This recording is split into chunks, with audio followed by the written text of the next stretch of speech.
284장 찬송입니다.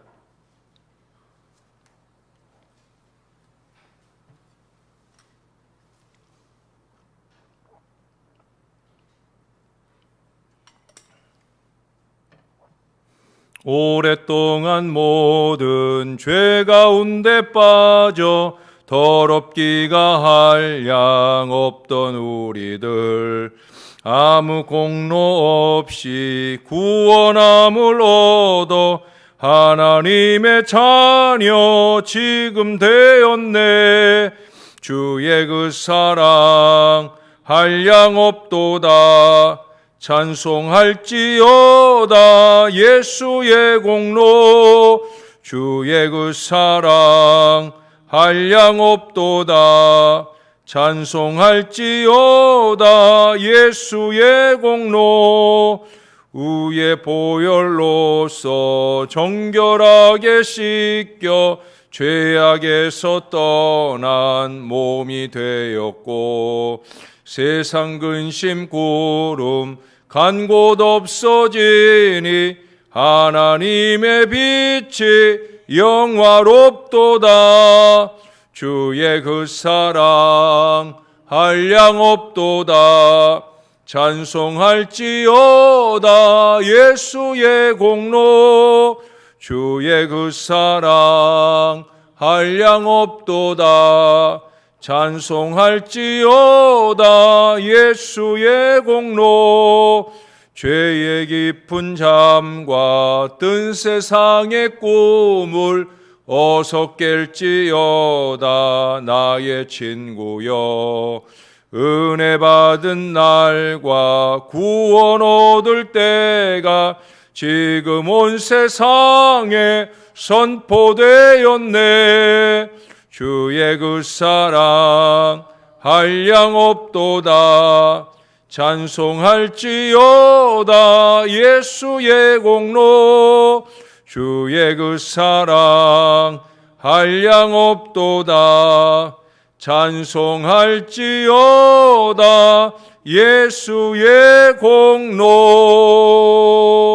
아멘. 그 다음 찬송 한 장 더 합니다. 285장입니다. 주의 말씀 받은 그날 참 기쁘고 복되도다. 이 기쁜 마음 못 이겨서 온 세상에 전하노라. 기쁜 날 주 나의 죄 다 씻은 날, 늘 깨어서 기도하고 늘 기쁘게 살아가리. 기쁜 날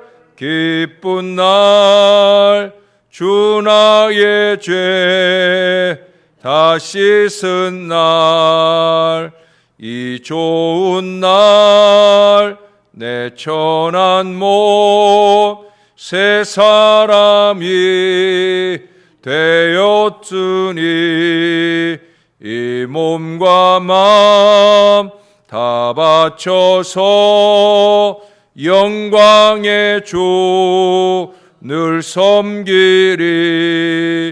기쁜 날 주 나의 죄 다 씻은 날, 늘 깨어서 기도하고 늘 기쁘게 살아가리. 기쁜 날 주 나의 죄 다 씻은 날, 새 사람 된 그날부터 평안한 마음 늘 있어서 이 복된 말 전하는 일 나의 본분 삼았도다. 기쁜 날 주 나의 죄 다 씻은 날 늘 깨어서 기도하고 늘 기쁘게 살아가리. 기쁜 날 주 나의 죄 다 씻은 날. 기쁜 날 주 나의 죄 다 씻은 날.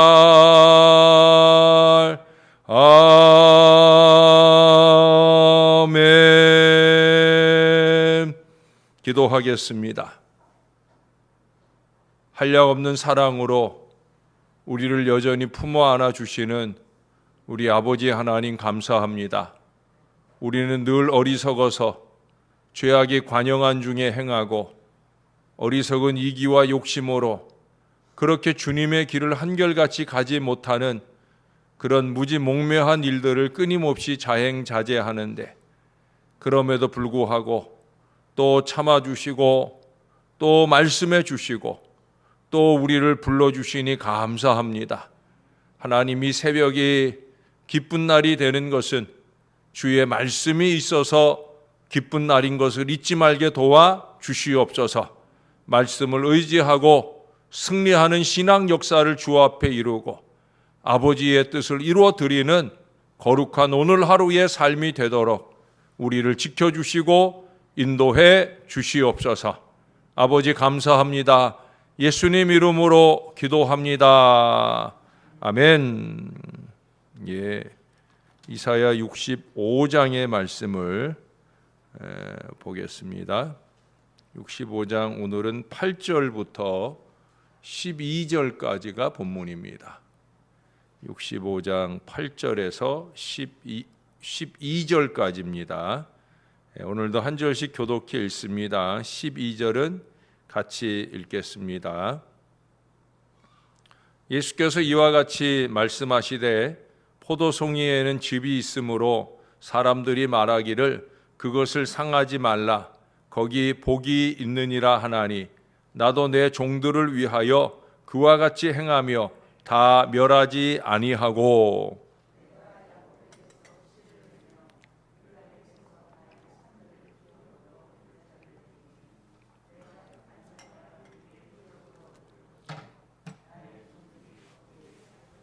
샤론은 양떼의 우리가 되겠고 아골 골짜기는 솥대가 눕는 곳이 되어 나를 찾은 내 백성의 소유가 되려니와.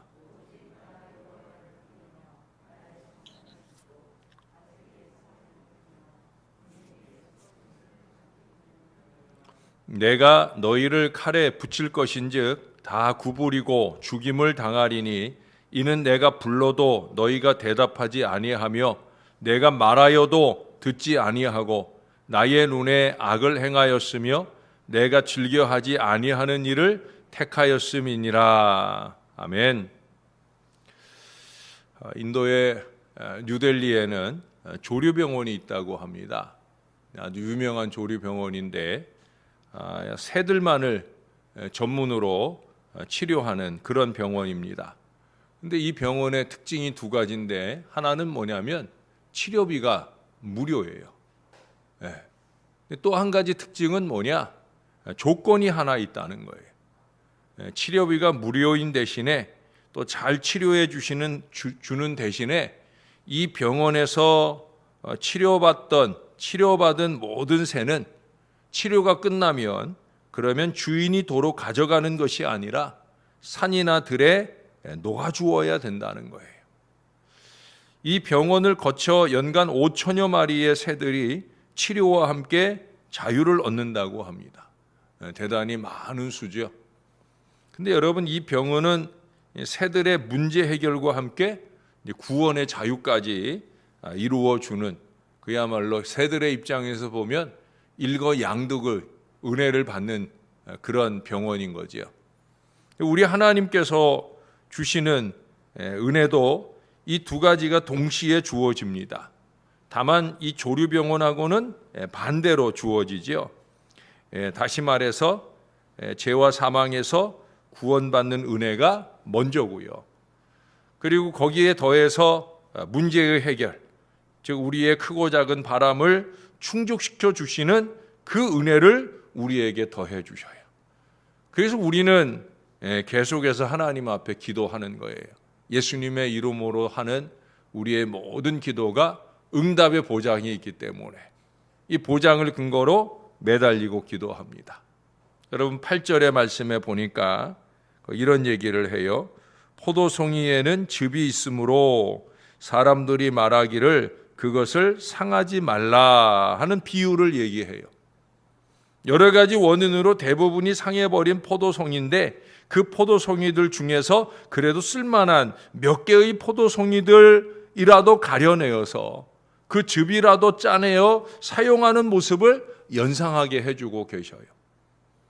상처뿐인 희망 없는 그런 상황 속에도 복이 있다라는 선포를 더하십니다. 중요한 건 뭐예요? 포기하지 않는 농부의 손길이죠.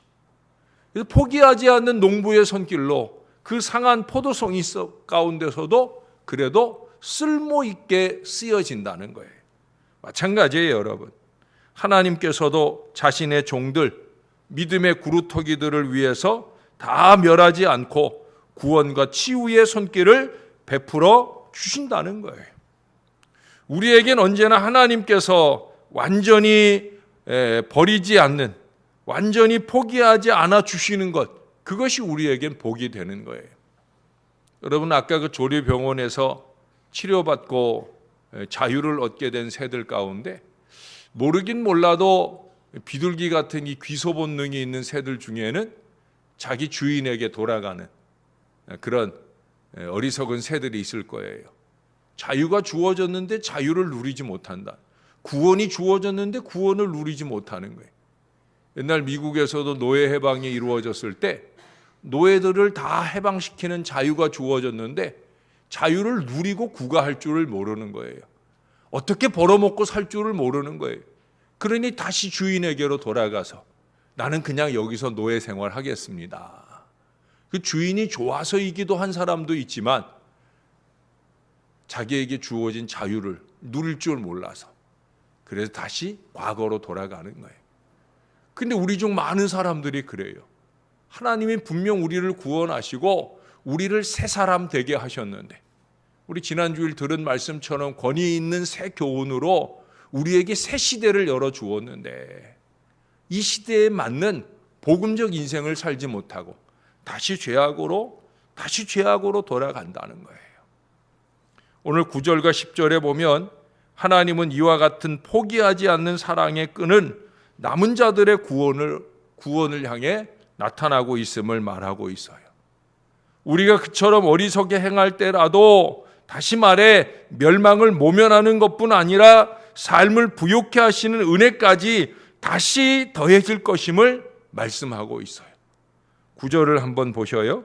내가 야곱에게서 씨를 내며 유다에게서 나의 산들을 기업으로 얻을 자를 내리니 내가 택한 자가 이를 기업으로 얻을 것이요 나의 종들이 거기에 살 것이라. 하나님의 택한 백성을 위한 구원의 계획을 말씀하고 있어요. 다시 말해서 우리의 구원받음이 우리가 잘나고 대단해서가 아니라는 거죠. 철저히 하나님의 택하심, 그 택하신 은혜에 근거한다라는 것을 오늘 우리는 이 구절 속에서 다시 한번 확인할 수 있는 거예요. 구원받기 전이나 구원받고 난 다음에나 착각하지 마세요. 내가 잘나서 구원받은 게 아니에요. 내가 잘나서 하나님의 어떤 일을 하고 있는 게 아니란 말이에요. 하나님이 나를 구원하셨고 하나님이 나를 써주시는 거예요. 하나님의 은혜라고 하는 거예요. 10절 또 보실까요? 샤론은 양떼의 우리가 되겠고 아골 골짜기는 소떼가 눕는 곳이 되어 나를 찾은 내 백성의 소유가 되려니와. 자, 여기 또 더 큰 은혜를 얘기해요. 구원받은 백성으로서 하나님을 찾으면 풍성한 축복까지 더해진다라는 말씀을 해요.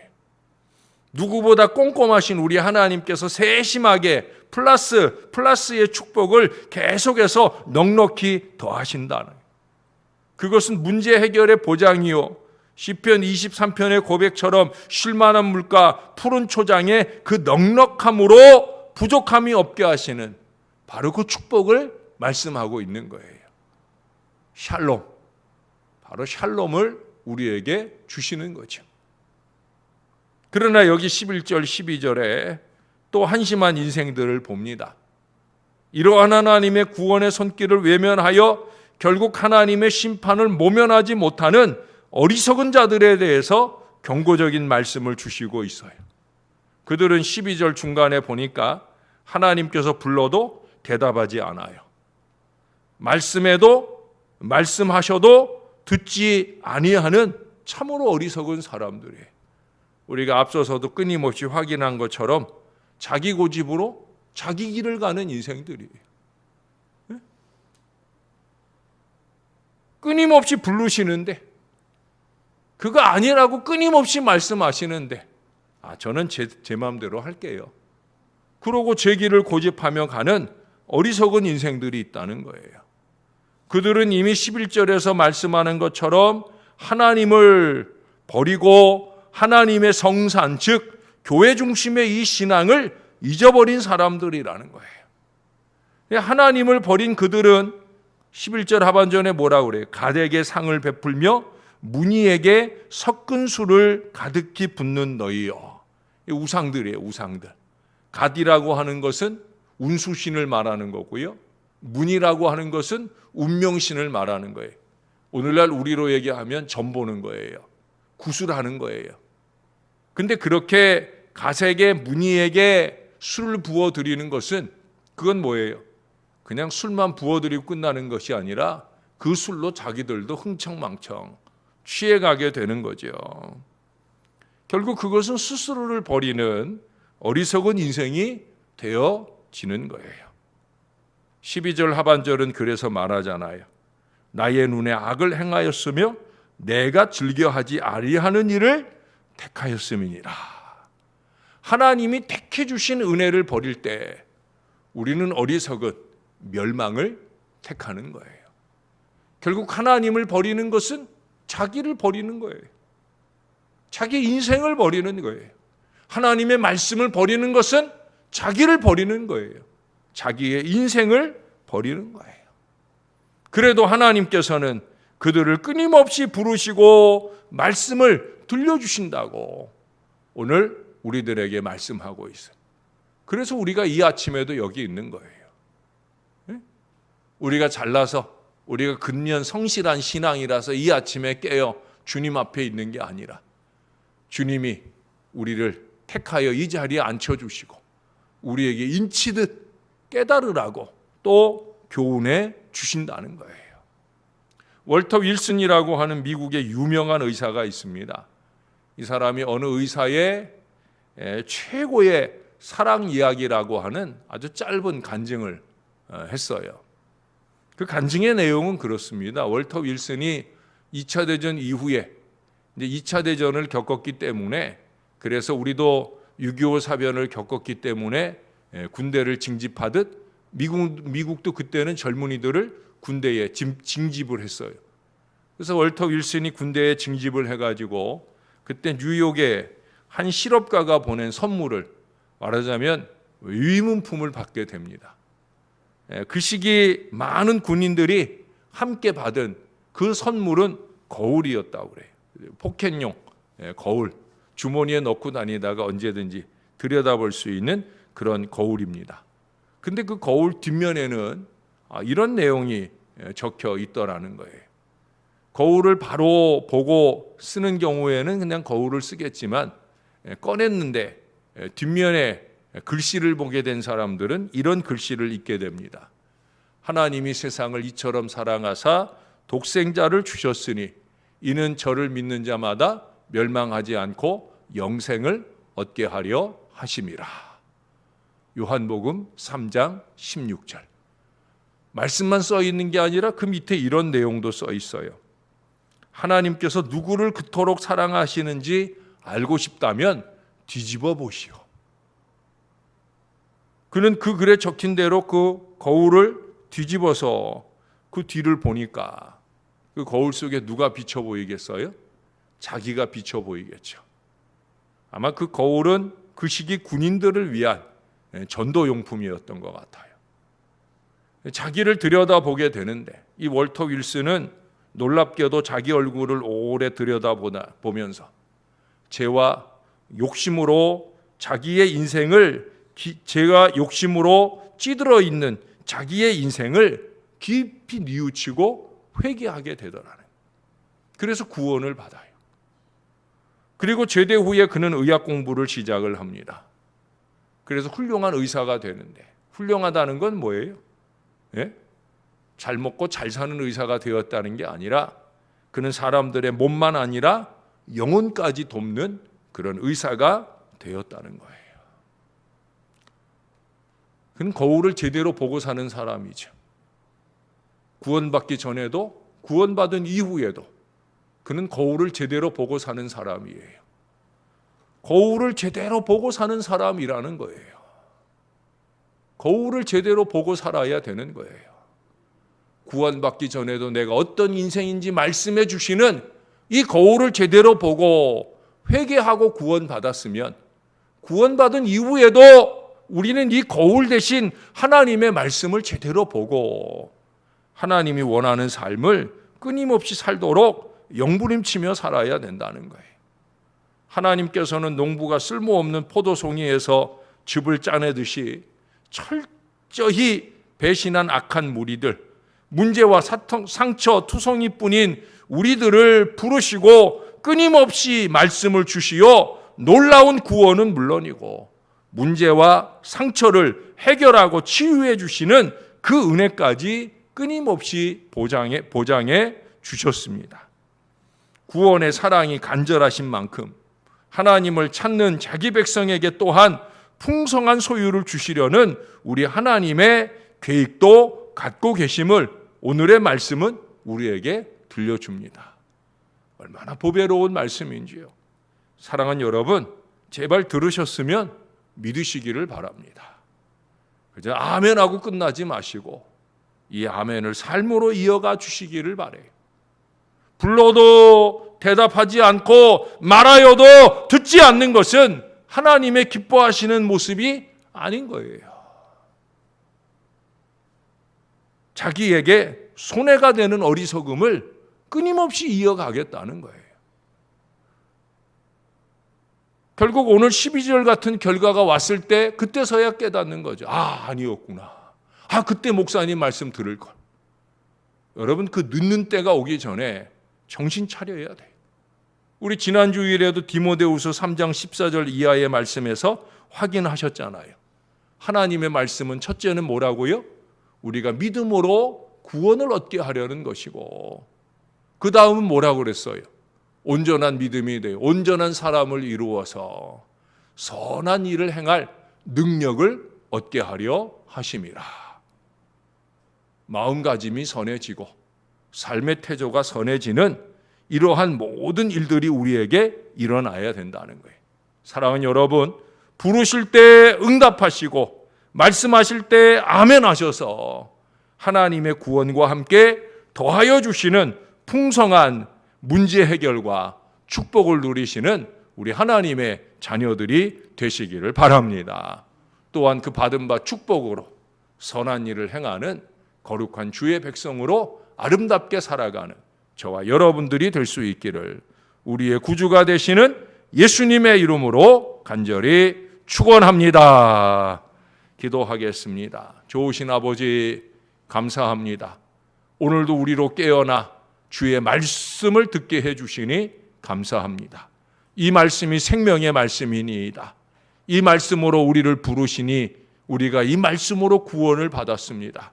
이제 이 말씀으로 우리가 삶을 살아갈 때, 영부림치며 살아갈 때, 산부림치며 살아갈 때 이 말씀이 우리에게 축복의 비결이 될 줄로 믿습니다. 주님이 끊임없이 부르시며 그 말씀을 주셔도 듣지 않는 인생이 되지 말게 하옵소서. 자기가 우상이 되어 하나님을 버리듯 자기를 버리는 인생을 살지 말도록 도와주시옵소서. 겸손한 믿음 마음으로 주의 말씀을 받게 하시고 말씀을 받은 대로 주 안에 행하게 도와주셔서 구원만 아니라 문제 해결과 끊임없는 축복의 역사를 받으며 누리는 우리 하나님의 사람들이 되게 하여 주옵소서. 부족한 종이 늘 강조하는 대로 내가 가지고 누리는 것까지가 축복이 아니라 내게 주신 것으로 하나님을 섬기고 세상과 나누는 것까지 하는 것이 축복인 것을 기억하게 도와주시고 이 일에 더 열심 내고 최선을 다하는 우리 하나님의 사람들 될 수 있도록 은혜를 베풀어 주옵소서. 부족한 저희 인생들을 구원하신 하나님, 이제 저희들을 택하고 사용하여 주셔서 하나님의 구원의 복음이, 하나님의 따뜻한 사랑이 세상에 드러나는데 아름답게 쓰임받도록, 제대로 쓰임받도록, 바르게 쓰임받도록 하나님 우리를 도와주시옵소서. 제발 대충 살지 말게 도와주시고 하나님 보시기에 좋게 사는 거룩한 신앙 백성들 다 되도록 은혜 위에 은혜를 더딥혀 주시옵소서. 오늘도 감사합니다. 예수님 이름으로 기도합니다. 아멘.